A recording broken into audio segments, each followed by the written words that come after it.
Assalamualaikum. Ustaz, Rasulullah SAW tidak mewariskan dinar atau harta, hanya mewariskan ilmu. Jadi peninggalan benda-benda Rasulullah yang dimuseumkan itu milik siapa dan bertujuan apa, dan siapa yang melakukan itu semua, karena banyak orang yang meyakini sebagai sejarah dan ilmu. Jadi apa hukumnya bila ikut membantu terselenggaranya dalam pameran peninggalan Rasulullah SAW?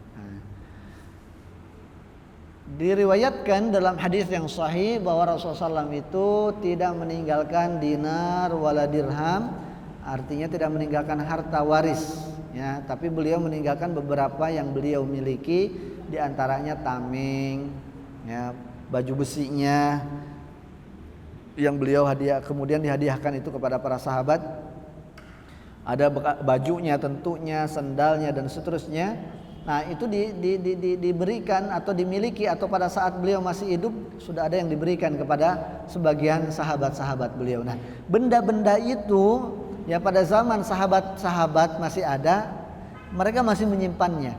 Tetapi kemudian di antara mereka itu tersebar suatu anjuran, ya, bahwa yang menyimpan benda-benda peninggalan Rasul untuk tadi itu disembunyikan atau dikuburkan, supaya itu tidak menjadi potensi, ya, menimbulkan kesalahpahaman yang kemudian menyebabkan suatu akibat yang fatal, menjerumuskan seorang kepada kemusyrikan. Karena sangat mujarab tadi itu, sangat sangat keberkahannya luar biasa.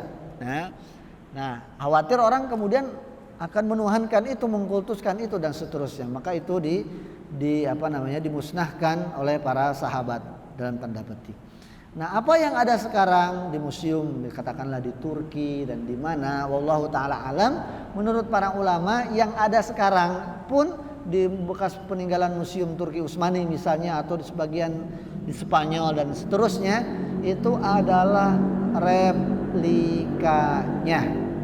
Ya, kalau replika itu dibuat agak mirip, ya, duplikat, replika itu duplikat, ya, dibuat. Nah, orang-orang ahli sejarah itu kan banyak keterangan-keterangan itu, mereka tuh bisa mensketsakan.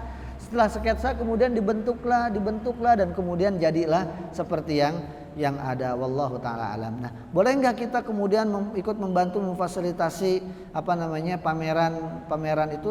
Boleh, bagus untuk edukasi kita kepada anak-anak kita, kepada generasi kaum muslimin. Tapi dengan catatan bahwa ini adalah replika. Punya Rasul mendekati seperti ini, bukan kemudian ini adalah punya Rasulullah sallallahu alaihi wasallam. Wallahu taala alam. Jadi tidak ada kebohongan publik di situ.